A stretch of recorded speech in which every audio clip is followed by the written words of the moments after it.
بسم اللہ الرحمن الرحیم۔ السلام علیکم۔ صبح کی نماز پڑھ کر طلوع آفتاب تک بغیر کسی وجہ سے سونا درست نہیں ہے۔ یہ عبادت اور ذکر الہی کا وقت ہے۔ تمام چیزیں اپنی اپنی زبان میں خدا کی حمد و ثناء اور تسبیح میں مصروف ہوتی ہیں۔ انسان کو ذکر الہی سے غافل نہیں رہنا چاہیے۔ صبح کو سونے سے آدمی کی روزی سلب ہو جاتی ہے۔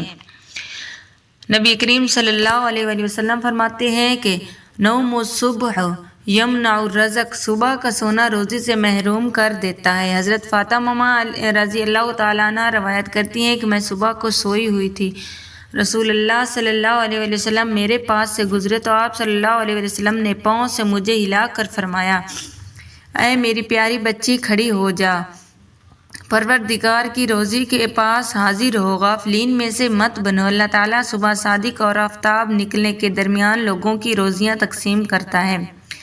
حضرت علی رضی اللہ تعالیٰ عنہ فرماتے ہیں کہ رسول صلی اللہ علیہ وآلہ وسلم نے آفتاب نکلنے سے پہلے سونے سے منع کی فرمایا ہے۔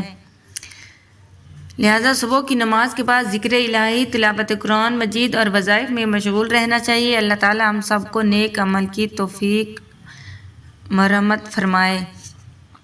حضرت ابن عمر رضی اللہ تعالیٰ عنہ سے روایت ہے کہ نبی کریم صلی اللہ علیہ وآلہ وسلم نے فرمایا کہ حیا اور ایمان ایک دوسرے ہیں، لہٰذا ان دونوں میں سے ایک کو اٹھایا جاتا ہے تو دوسرے کو بھی اٹھا لیا جاتا ہے، یعنی جب کسی مومن سے حیا کو چھین لیا جاتا ہے تو ایمان بھی رخصت ہو جاتا ہے۔ اور حضرت ابن عباس رضی اللہ تعالیٰ عنہ کی روایت میں یوں ہے کہ جب ان دونوں میں سے ایک کو چھین لیا جاتا ہے تو دوسرا اس کے پیچھے چل دیتا ہے۔ 3 چیزیں قابل توجہ۔ حضرت ابو ہریرہ رضی اللہ تعالیٰ عنہ کہتے ہیں کہ ایک دن نبی کریم صلی اللہ علیہ وسلم تشریف فرماتے کہ ایک شخص نے حضرت ابو بکر رضی اللہ تعالیٰ عنہ کو برا بھلا کہنا شروع کر دیا۔ حضور صلی اللہ علیہ وسلم اس کی باتیں سن کر تعجب فرماتے تھے اور مسکراتے تھے۔ جب اس شخص نے حضرت ابو بکر رضی اللہ تعالیٰ عنہ کو برا بھلا کہنا تو حضرت ابو بکر رضی اللہ تعالیٰ عنہ نے اس کی بعض باتوں کا جواب دیا۔ اس پر نبی کریم صلی اللہ علیہ وسلم یا ناراض ہوئے اور وہاں سے اٹھ کھڑے ہوئے۔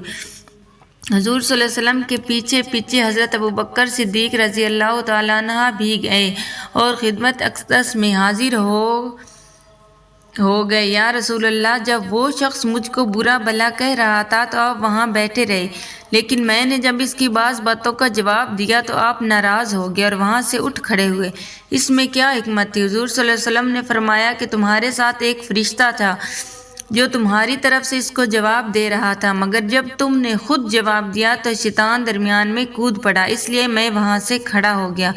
پھر فرمایا، ابو بکر 3 باتیں ہیں اور وہ سب حق ہیں۔ جس بندے پر کوئی ظلم کیا جاتا ہے پھر وہ مظلوم بندہ اللہ کی رضا کے لیے اس ظلم سے چشم پوشی کرتا ہے تو اللہ تعالیٰ اس ظلم سے چشم پوشی کی وجہ سے اس کی بھرپور مدد کرتا ہے۔ جو بندہ عطا بخش کا دروازہ کھولتا ہے تاکہ اس کے ذریعے اپنے قربت داروں اور مسکینوں کے ساتھ احسان اور نیک سلوک کرے تو اللہ تعالیٰ اس عطا اور بخشش کی وجہ سے اس کے مال و دولت میں اضافہ کرتا ہے۔